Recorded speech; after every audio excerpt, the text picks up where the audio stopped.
what I want to talk about is is songwriting and record production.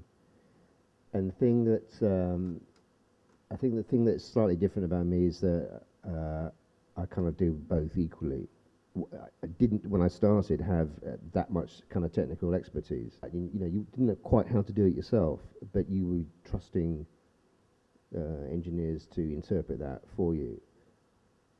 I thought of myself as being a completely competent engineer by the kind of mid-90s. I think I felt I knew there wasn't anything I couldn't cope with technically in the studio, and I felt completely competent. And then I was working with an engineer called Bob Crasher.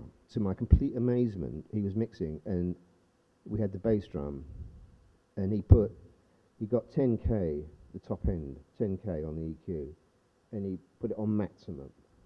This is a bass drum, the thing that's supposed to go boom, boom, boom. And he got the 10K and cranked it all the way up. And it sounded great.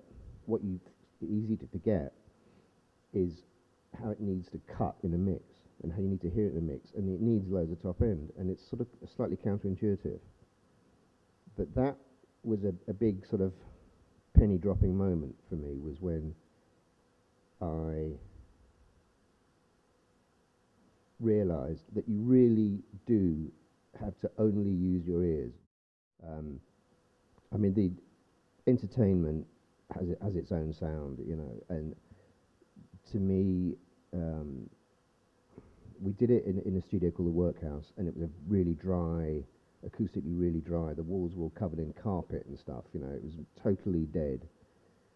And the reverb that we used was a 10-inch speaker suspended over the toilet with a microphone in there. That was the reverb. So, and that was on a send on the desk. So if you wanted to make it slightly less dead, it went off to the toilet and came back nicely splashy. Why these groups do something all the time. This down a train, and I feel like a beetle on its very special about it.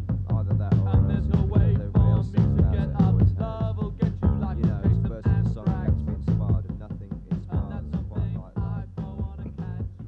So that was Anthrax by Gang of Four. The thing about this song, I think that each the drum loop, if you like, kind of stops every time. It's ba boom, ba boom, boom, ba boom, ba boom, stop, ba boom, ba boom. So it's kind of a hermetically sealed unit which goes through, just simply repeated without any changes.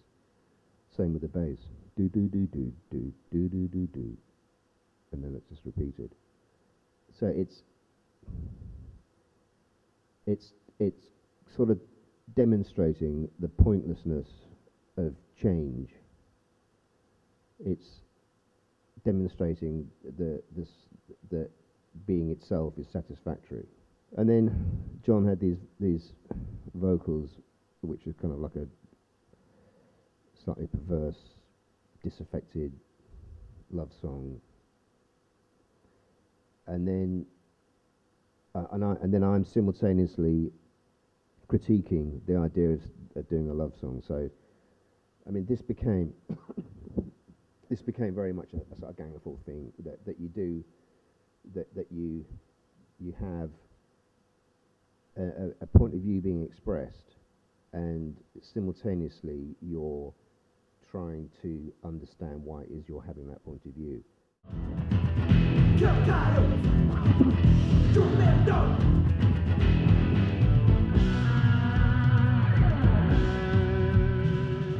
So I think, I mean, you take away the guitar and the voice and the rhythm patterns and the bass. Certainly, there's a relationship between that and some of the Gang of Four stuff. Yeah, I mean, you're right. I mean, they wanted me to work with them because they were fans, and they thought, you know, we love what you're doing, so can you help us do something like that? Being kind of new to it, they wanted, they thought that, like, just crank it up in the studio. Let's all get in the room, crank it up, have a couple of beers, and go for it. get the mics in the right position if you want, you know, but just go for it.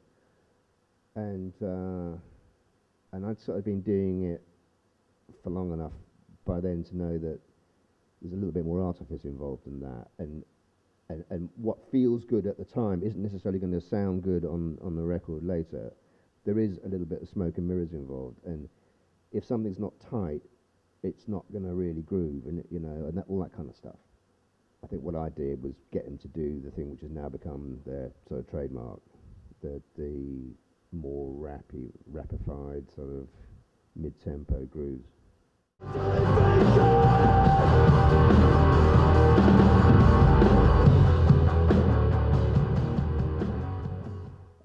I'd program all these kind of different beats, and then Jazz would come in, and he'd say, "How fast is that?" I said, "It's 135 BPM." Make it 235 BPM. And it would sound obviously completely different, but it just had this incredible, insane energy. It's like, you know, that North African rhyme music, you know, which is kind of fast, you know, that kind of thing. It's guitars basically just got sound. Everything was doubled, very kind of mechanistic, very machine-like. And then we had the singing, and we really kind of got into, as you could hear in that, you know, he's kind of doing these slightly sinister, weird things with his voice, and a lot of that was just, you know, taking syllables and stretching them way longer than they should, so they start doing funny things, and really making that sinister, slightly insane thing come out. I just want to slide away and come alive again. So very, very different to the kind of bombast of some of the NXS stuff, and featuring, is that Bono singing as well? Yeah. Michael got in touch with me in, I think, 95 or something, and said, did I want to come and play the guitar with him? So I did that, and then he said, did I want to write an album with him? So we spent a few months just writing songs together, and him doing lyrics and words, and me doing everything else. When he died, the record was about sort of 90% done, really, and Slide Away at that point was we had the chorus and we had a little bit of the verse, and that was about it. And they heard that and they go, we love this track, can you finish it? I said, well, there's a slight problem here, we don't have the singer. And I said, maybe it's something that I could ask Bono to do, because Bono was a very close friend of Michael's. And so that's what we did, and I wrote, there's basically one verse of Michael singing, a chorus, the whole long middle section, which is Bono, and then the Michael chorus, and that's it. And you know, and I wrote this stuff for Bono. He threw in a few words as well. It's a bit of a goodbye note from me and Bono to Michael.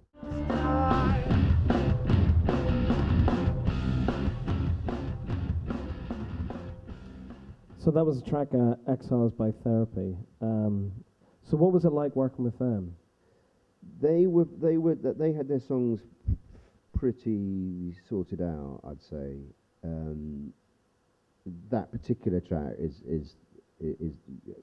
probably the one that had the most changes made to it and most development, but it was pretty much, you know, let's get a fantastic bass and drum sound and get that stuff down really beautifully, and then put the rest of it on. You know, a more kind of straightforward record than some of these others.